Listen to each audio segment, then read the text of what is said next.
Welcome back to the channel. My name is Steph and I am on week 7 of my weekly weight loss update, which I'm sharing with you. If you're new to the channel, I am losing 35 kilos and I take you along on a weekly basis. I show you my progress pictures, my weight, my gym, diet. I let you know how my week's been, what I've been doing, and I try and keep it authentic as possible, just because I know a lot of people on a weight loss journey, they don't always show you the lows. I try and show you highs and lows to keep it authentic and realistic, and just so you can sort of relate to me in a way, because we all struggle in a diet plan. I have struggled many times in this journey, which I've showed you in other videos. So, you know, it is hard, but we are all human and we just got to try and get through every week, every day. And I like to share this with you. So let's start with a progress picture. This is week 1 versus week 7. And it's not been a sudden change where I suddenly look in the mirror and think, wow, I've lost loads of weight. It's been a gradual, slow process. So week by week, I'm improving. And like I said in the videos before, it's not just about scales. Scales are one aspect of measuring your progress. I do like to do progress pictures. I do measurements. So I think I've lost about 8 centimeters around my waist, for example. I like to see how I feel in my clothes, how I look in the mirror, what's my energy like, what's my sleep like. So I measure in many different ways. So I'm very, very pleased with this progress picture. I have also finished a course of lymphatic drainage massage. So again, this is week 1 and week 5. Although the pictures are flipped, I think it's here week 5 and week 1.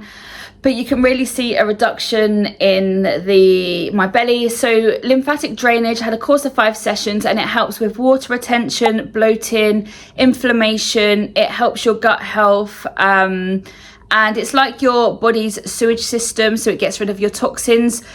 Your lymphatic system doesn't have its own pump. So your heart pumps your blood around the body, but your lymphatic system doesn't have a pump to get everything flowing itself. So it relies on movement and exercise and walking. So if you have blockages and build up, then because it's your toxins, you get stagnation because the toxins build up, they go hard underneath the skin. And when they build up all those toxins, you can actually get diseases and you can become ill. So you have to have your lymphatic drainage massage to break those toxins down and put them back into your system so they can be recycled, I believe, through your kidneys. You pee out all your toxins and you get everything flowing again and you start to feel better. So I'm not an expert, but that is from the research I've done, the knowledge I have acquired from that. If you do know anything about lymphatic drainage massage you want to share, if I've missed anything, or you've had it done in the past and you want to share your experience as well, feel free to share it below. But I would recommend it, and I have noticed a significant difference in getting the drainage done. So now I will be more in a maintenance phase now, so I'll be doing dry brushing in between. I'll keep moving, I'll keep on with my diet, and then maybe I'm going to go back like once a month, maybe after Christmas, and just sort of maintain that progress that we've done. In terms of the gym, so as you know, I have suffered severe gym anxiety for the last 5 years, to the point I would refuse to go into the gym of fear of being judged, being seen. I used to be very slim and fit. When I put 7 stone on in lockdown, I've never been that weight before. I didn't know how to handle it. I just wasn't used to it. And I had a big fear that people in the gym are gonna see I've let myself go. Like, think if someone recognized me, like from how I used to be, like the judgment of, oh, what's happened to her? Like, you know, you think you're trying to assume what people are thinking when we don't know what they're thinking. And I hyper-focus on that to the point I would let what I think people might be thinking stop me from doing what I want to do in the gym.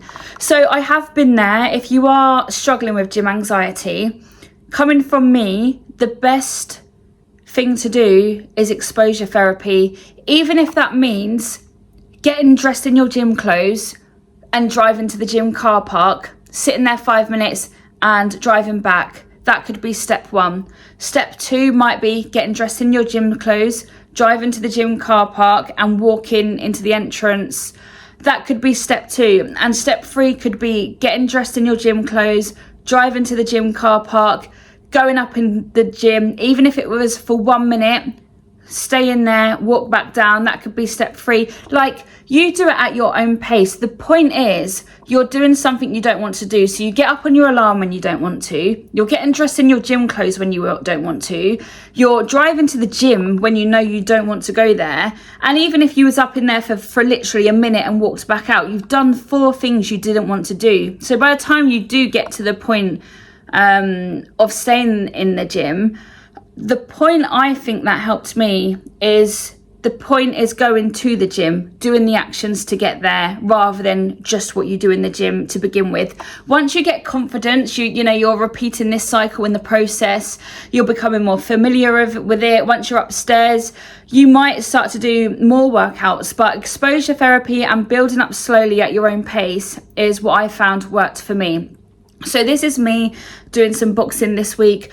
Well, I say boxing, I used to do Muay Thai, but I've got a leg injury, so I can't really kick or knee at the moment. So we do punches, elbows, blocks, just general fitness. And I can tell you, I'm always sweating after my boxing workout with my PT. I train 5 days a week in the gym. And again, this started from nothing. 5 years I avoided that gym. And now by really focusing, in 7 weeks, I've gone 5 days a week for the last 7 weeks, and this is unheard of for me. I'm even surprising myself, but it just shows a little bit of self-belief and not really caring what people think. You can make significant progress. So at the moment, I've got a split of lower body, and then I do pull, and then I do lower body, then I do push, and then I do PT 30 minutes a week. And after my workout, I do change I do finish on 10 minutes post-workout cardio, which is on the cross trainer. And I try and do 10,000 steps every day. That's my target. However, the last 2 weeks, because of an ankle injury, I've significantly dropped the steps. So last week, maybe I was averaging 2,000-3,000 steps a day, if that. And this week I have done more steps. However, it's just typical, isn't it? My Fitbit Versa 3, the charger has broken, and I've not been able to charge my watch and check my steps. So I've ordered a new charger. Hopefully it's the charger and not the watch, because that could be quite expensive to replace it. It's the second time I've changed my Fitbit Versa in the last 3 weeks. So I'm just hoping. So like this is this week as well. This is me on my walk. I went to the lake with a friend, and look how dark and autumnal the weather is. I personally love this weather. I love the grey, the darkness, the rain. Probably an unpopular opinion, but I find when it's a bit cooler, I definitely work out better, because I find in the heat it's impossible to train and sleep, and I feel tired and lethargic. But this is a really good time of year. I've also gone into the shops this week, and all the Halloween and seasonal stuff has come out. So Halloween vibes, and of course in the shops there's a lot of treats that you're trying to avoid. So this time of year there's a lot of temptation, and I don't give in to any of it. I just stick on my diet plan, and I'm quite happy with that. I also done a food shop this week. So if you're wondering why I've got so much almond milk, in Sainsbury's it's down from £2.25 to £1.25. So I stock up on that. I think there was an offer on the Greek yogurt as well. So I get everything stocked up. And this week, okay, so I'll be honest with my sleep and stuff. My sleep has been very, very poor. I've fell into this habit because of stuff that's going on in the world at the moment. I have got into this habit of scrolling again this week, and scrolling, doom scrolling as I call it, it makes me more anxious. And then I get obsessive, like I sit up late at night in bed scrolling on my phone, and I try to read actually, but I'm just so anxious, and it makes my anxiety worse. Why do we do this to ourselves? So that has affected my sleep a lot. So my energy's not been 100%, and also I'm due on my period this week. So I have found I've been very bloated this week, even eating my regular meals, bloating, and slightly more hungry than usual. So I would say that I have beginning of the week, before I started scrolling, I have actually started a new book. I'm about 30 pages in, and it's called Never Split the Difference by Chris Voss. He's a FBI agent, and it's about negotiation skills and like body language and stuff. So 30 pages in. This channel isn't just about weight loss. I do like to share self-improvement because it's about your overall well-being mindset. I'm very big on your mindset. So if you are struggling, there are a few books I recommend, because I've read about 15 books so far this year. And I was someone that never read. I found it very difficult. Even the thought of reading 5 pages I used to hate. But now I'm getting a bit more passionate about it, and it's becoming more of an intrinsic motivation.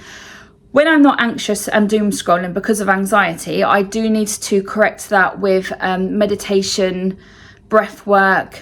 I need to go on a social media fast. Like, I'll do a bit of a detox in the following week now. I can correct that myself. I know how to do that. And once my mindset's good again, my sleep will be better and improved, and I can read a bit more of my books. If you're struggling with like routine, structure, habits, you don't know where to start, I would recommend Atomic Habits by James Clear. And there are a few other books I would recommend, but I could always do another video for that if you want to see how I got from rock bottom to where I am now. It's not easy, but there are definitely books that have helped me. What else have I been doing this week? So again, as I showed you last week, I'm trying to do a bit of Bible study, grow my relationship a bit closer to God. Try and do prayers, and I read some scripture. It can be very hard to understand some of it. I'm quite new to this Bible study stuff, so I just try and do what I can and at my own pace. It's something I want to do for myself. I don't need to keep up with everyone and what they're doing. It's just a connection I want to have for myself. And yeah, it's been a very good week, other than the period and the sleep and stuff. I'm still grateful for the progress I've made, because I've not come off my diet. I've still gone to the gym, and yeah, I'm just very pleased with the progress. If you are also on a weight loss journey, or you just like watching the videos and seeing my progress, feel free to like and subscribe. I do appreciate it, and I hope you all have a good week, and I will see you next week on week 8. Peace.